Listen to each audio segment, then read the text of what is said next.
Hello, this is Nightline and I am Nadia Azmi. The top stories. Chicken prices will not be floated. Government to continue imposing price ceiling.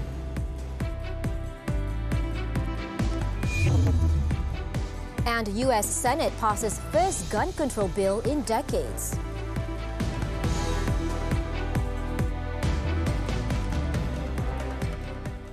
The government has decided that the market prices for chicken will not be floated.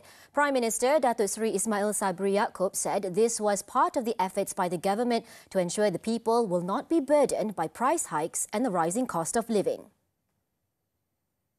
In a statement on Friday, Datuk Seri Ismail Sabri said the new ceiling prices for chicken will be announced by Agriculture and Food Industries Minister Datuk Seri Dr. Ronald Kiandi soon. He added that the decision was made in line with the government's concern and commitment to safeguard the interests of the people. The move was also expected to alleviate the burden of the people who were already affected by the rising cost of living, especially with the maximum retail price scheme for chicken slated to end on June 30th. The Prime Minister added the government also decided that the electricity and water tariffs in the peninsula will not be increased. He further said that the government remained committed to providing subsidies totaling 5.8 billion ringgit, despite the steep rise in the cost of generating electricity as well as other costs.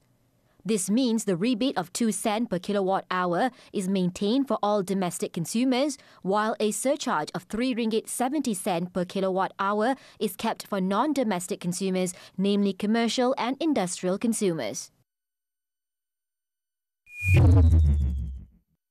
Meanwhile, the Federation of Malaysian Consumers Associations, FOMCA, welcomed the move to not float the price of chicken. Its Chief Executive Officer, Saravanan Thambiraja, said the announcement made by the government will allow the public to have more purchasing power amid the rising cost of living. The move to not to float the chicken price also is a good move because protein is still the best source of protein, yeah? Chicken is still the best source of protein, so it's the cheapest version, and we hope that by doing this, the B40 group, the vulnerable group, will be more protected on this. Now, this move will help the people at large, alright? If there were any increase in the tariff of electricity and water, what will happen is the consumer price index will definitely shoot up, and this will have a big impact in purchasing power of people. And as we know now that the current situation, people are in a lot of financial difficulties and their purchasing power was heavily affected after the pandemic which happened last 2 years. With the tariffs unchanged, Saravanan also urged the public to do their part and not to overuse electricity and water. Nevertheless, even though the government has announced saying that the electricity tariff and the water tariff will be not raised and it will be remain, we hope that the consumers will also play their role, okay, which is to make sure to reduce your electricity consumption and also your water consumption. UMNO President Datuk Seri Ahmad Zahid Hamidi on Friday said Pasir Salak Member of Parliament Datuk Seri Tajuddin Abdul Rahman himself knew why he was dropped from the UMNO Supreme Council MT and what he has done to the party. He pointed out that it would be unfair for others to disclose this publicly and said it was best for the media to ask Datuk Seri Tajuddin why he was removed. Itu sebabnya saya kata kena tanya diri beliau sendiri. Apa kenyataan yang telah beliau buat? Apakah bahan-bahan ucapan beliau atau ceramah-ceramah ataupun bahan-bahan yang telah beliau nyatakan dalam mesyuarat-mesyuarat tertutup? Tanya beliau sendiri. Datuk Seri Ahmad Zahid was speaking to reporters after the launch of the Barisan Nasional BN Youth Career Carnival 2022 at the World Trade Center in Kuala Lumpur. The BN chairman added that MT appointments were the prerogative of the party president and all the Supreme Council members should abide by the party's decisions. On Thursday, the media reported that Datuk Seri Tajuddin, who was appointed as Malaysia's ambassador to Indonesia recently, was removed as an MT member via a letter dated June 21st. A draft amendment with regard to the proposed abolition of the mandatory death penalty will be prepared by the Attorney General's Chambers AGC. Deputy Minister in the Prime Minister's Department for Parliament and Law, Datuk Mas Ermiyati Samsudin, said the AGC and the Legal Affairs Division had been asked to study and scrutinise the recommendations submitted on the matter. In a statement on Friday, Datuk Mas Ermiyati added that an engagement session will be held at the same time with academic experts and members of the Dewan Rakyat to get more views on the matter before it is tabled in Parliament in October. This was done following a meeting between Minister in the Prime Minister's Department for Parliament and Law, Datuk Seri Dr. Wan Junaidi Tuanku Jaafar, and Attorney General Tan Sri Idrus Harun on Monday. She also said that the government was very grateful for the cooperation of all parties involved in the matter and hoped that it could be implemented and enforced according to the set timeline. The government in principle had agreed with the proposal to abolish the mandatory death penalty after the report on substitute sentences for the mandatory death penalty was tabled in the Cabinet meeting on June 8th. The Tourism, Arts and Culture Ministry MOTAC is targeting the arrival of 900,000 Muslim tourists to Malaysia this year. Its Minister, Datuk Seri Nancy Shukri, said this could be achieved by aggressively and proactively promoting Malaysia as a Muslim-friendly tourist destination at the national and international levels. Baru-baru ini kita juga telah pergi ke negara-negara luar dan melalui maklum balas daripada negara luar kita dapat melihat sendiri bagaimana mereka menyanjungi negara kita dari sudut budaya dan seni yang ada dalam negara kita dan mempunyai rekod yang baik berhubung kait dengan negara-negara lain. Datuk Seri Nancy said this at a press conference after launching the 2022 Islamic Tourism Week organised by the Islamic Tourism Centre in Putrajaya on Friday. She added with Muslims forming the majority of the country's population, the availability of Muslim-friendly facilities as well as a wide variety of halal food were among the factors attracting Muslim tourists to visit Malaysia. She also said Malaysia once again topped the list of Muslim-friendly tourism destinations based on the Global Muslim Travel Index GMTI 2021, thus boosting tourists' confidence in this country.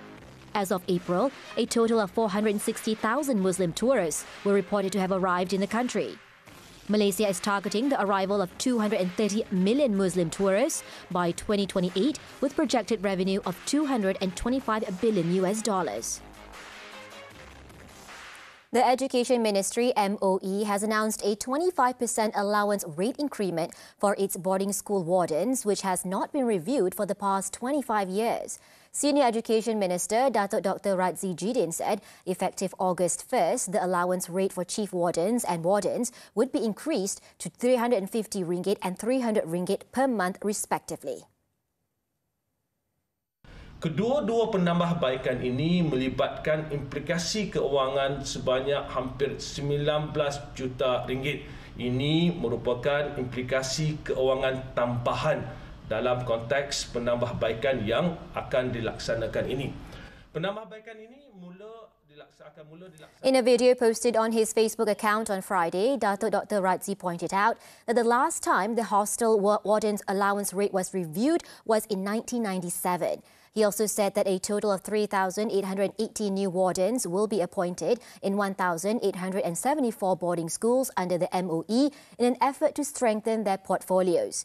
He added that the 63% increase from 6,055 wardens to 9,868 would also allow the implementation of warden duties rotation.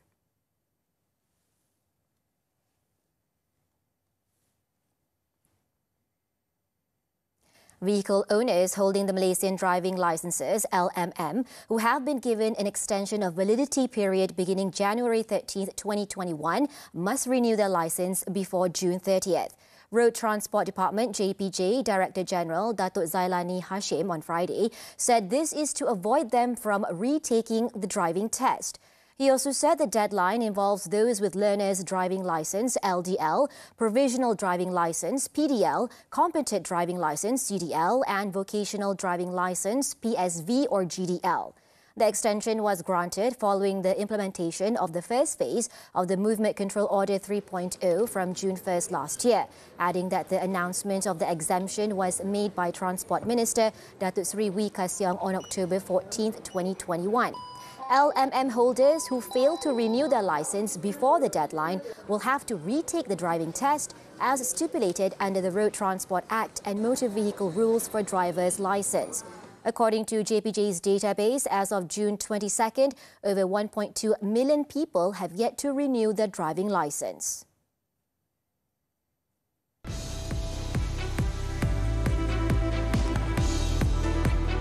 Senate breakthrough clears way for toughening U.S. gun laws. News from the foreign front when we return.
The United States Senate has passed a gun control bill which imposes tougher checks on young buyers and encourages states to remove guns from people considered a threat. It is the most significant firearms legislation in nearly 30 years as the country's Supreme Court broadly expanded gun rights by ruling that Americans have a constitutional right to carry handguns in public for self-defense. The final vote was 65-33, with 15 Republicans joining Democrats in support of the measure, marking a significant bipartisan breakthrough on one of the most contentious policy issues in the country. The bill will next go to the House for a vote before it can be sent to President Joe Biden to be signed into law.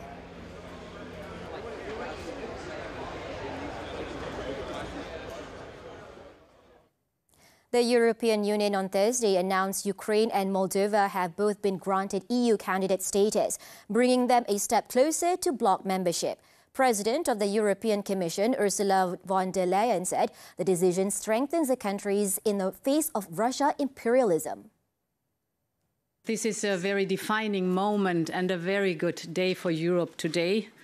I warmly congratulate President Zelensky, President Sandu, President Zurabishvili. All three countries are part of our European family. We've never let any doubt about that. And today's historic decision by leaders confirms that. It grants all three the perspective of EU accession, and it lays down the path ahead. The decision sets the two ex-Soviet nations at the start of a years-long path towards joining the bloc, which requires major reforms and protracted negotiations. The EU has laid out a series of steps for Kyiv to take, including on bolstering the rule of law and fighting corruption before it can progress to the next stage entailing accession talks.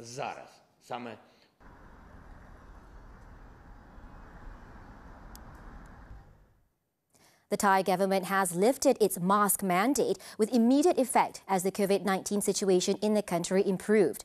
In announcing the matter, Prime Minister Prayut Chan-o-cha said the wearing of face masks will be voluntary and applies to both indoor and outdoor spaces. The ministry, however, still advised people to wear masks at crowded places or areas where social distancing is not possible or the ventilation is not good. while those who are at high risk of severe COVID-19 symptoms or death, such as people aged 60 and above, pregnant women, and persons with cancer, diabetes, cardiovascular diseases, or chronic kidney disease, they are still advised to keep wearing masks properly whenever they are around other people. The same advice applies to COVID-19 infected individuals and high-risk contacts, as well as people with respiratory diseases.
JDT thrash Selangor to reclaim Super League top spot. Sports coming up next.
Football.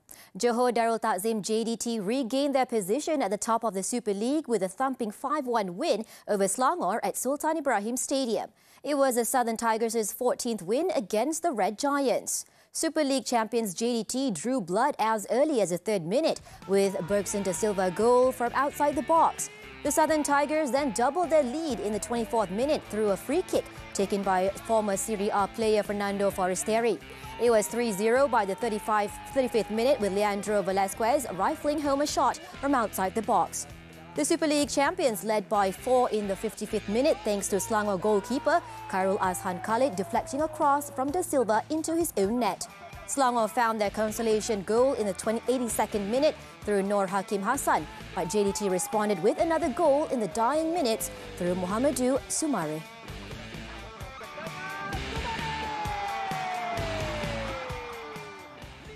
On to the AFC Cup. KL City's first match in Group H ended in a goalless draw against Indonesia's PSM Makassar at the Kuala Lumpur Stadium, Cheras. The first half saw both teams having equal possession of the ball, but KL City came close on several occasions to break the deadlock.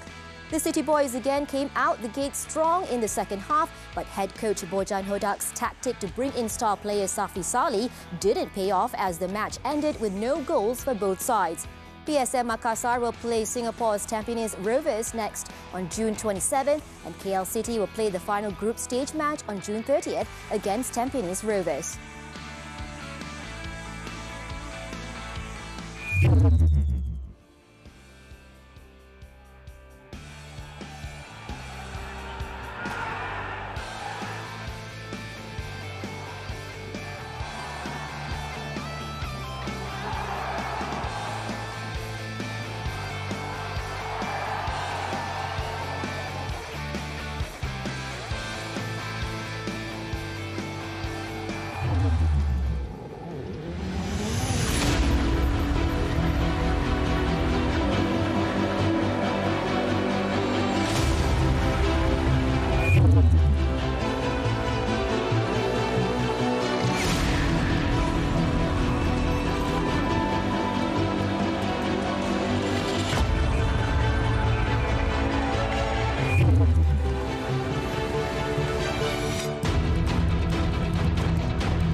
Still to come, police bust illegal prepaid SIM card registration syndicate. Don't go away.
First ever cultural performance showcasing the culture of indigenous people in Malaysia was held at the United Nations in Geneva, Switzerland last Tuesday.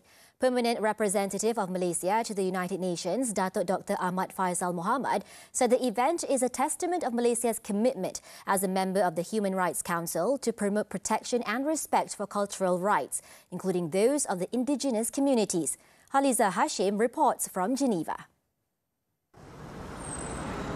The Sabah cultural performances promoting the rights of indigenous communities in Malaysia was held on the margins of the 50th session of the Human Rights Council. Malaysia, which is a member of the Human Rights Council for the term 2022 to 2024, is a proud home to a huge number of indigenous people. Sabah alone has over 30 distinct and individually recognized native groups. Malaysia believes that inclusivity is the key to effectively protect, promote and realise the rights of indigenous people in accordance to the 2030 agenda that promises to leave no one behind. Ini adalah satu lagi kekuatan Malaysia di mana kita sentiasa meraihkan budaya pelbagai kaum termasuk budaya masyarakat orang asli. Jadi kita memang mempunyai kekuatan bila kita mahu membicarakan tentang isu-isu seperti hak asasi manusia. If you don't see them, you don't believe that we are doing it. They can come from their meeting and join and see for themselves what Malaysia has to offer and what we have been advocating throughout our speeches, our statements in the United Nations. So this is also a manifestation of our commitment to take care of our indigenous communities. The lively dance performances of Sumazau, Bajau Medley and Darling Darling was followed by the musical entertainment by the reputable long flute player Payuki. The event is jointly organised by Tourism Malaysia, Sabah Tourism Board, the Malaysian Embassy in Bern and the Permanent Mission of Malaysia to the UN in Geneva. It was a very moving display of cultural diversity in Malaysia, a country that I've never visited but heard many things about. How diverse it is when you go to, indigenous traditions, how different and diverse things can get. It shows a multicultural environment in which the UN promotes a lot, and we've seen that Malaysia is rich in culture as displayed in the performance, and it was really fantastic. This is my first time. I was very curious. My first time seeing something from Malaysia. It was amazing. I felt really happy, and they were really nice. It was just like really energetic, so I love it. The mini concert promoting the rights of indigenous communities in Malaysia received such positive feedbacks from the audience. Many said they can't be a more international platform than performing at the United Nations. Haliza Hashim, TV3, Geneva, Switzerland.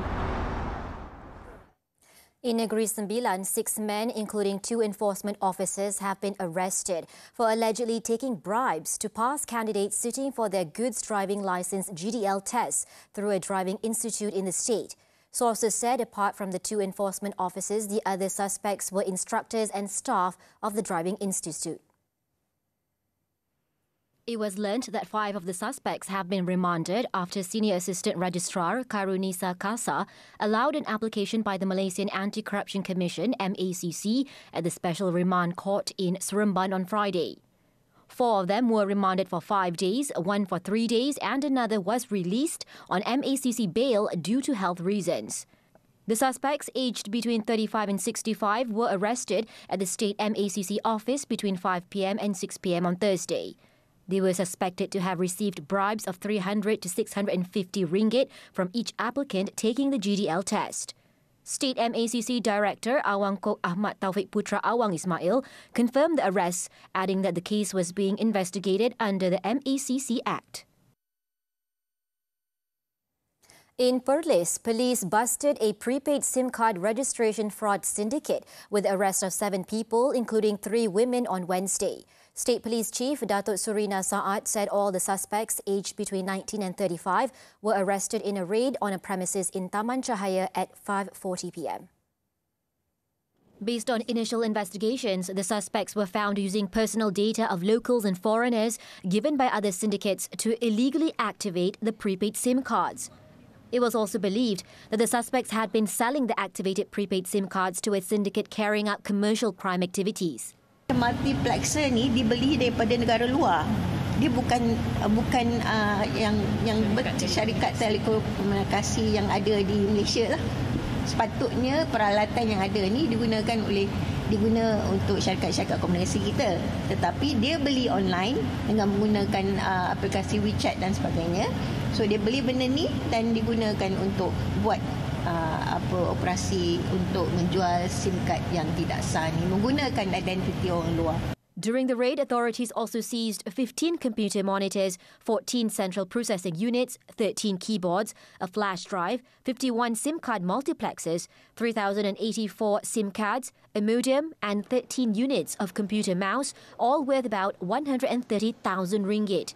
All those detained were remanded for 3 days from June 23rd to assist investigations under the Penal Code and the Communications and Multimedia Act.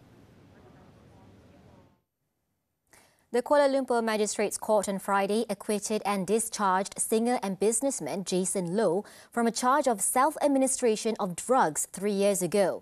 Magistrate Muhammad Farid Abdul Latif freed the 47-year-old accused, whose real name is Jason Jonathan Lowe, without having to enter his defence, after finding that the prosecution had failed to establish a prima facie case against him. Muhammad Farid also said the 2,500 ringgit bail will be returned, while the grounds of judgment will be provided on or before June 30th. On November 18, 2019, Jason was charged with injecting amphetamine and methamphetamine into his body. The offence allegedly took place in the office toilet of the Narcotics Crime Investigation Division of the Brickfields Police Headquarters at Jalan Travers on November 15th the same year.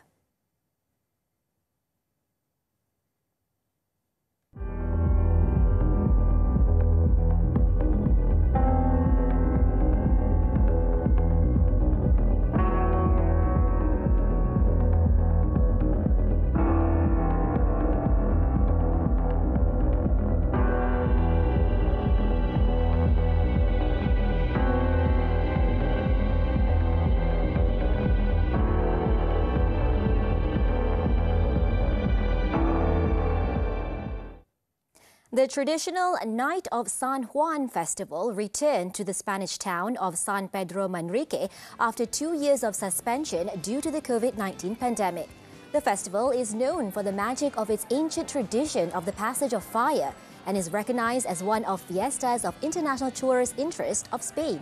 Let's take a look as we wrap up Nightline this time around. With that, I'm Nadia Azmi. Thank you for tuning in and stay safe.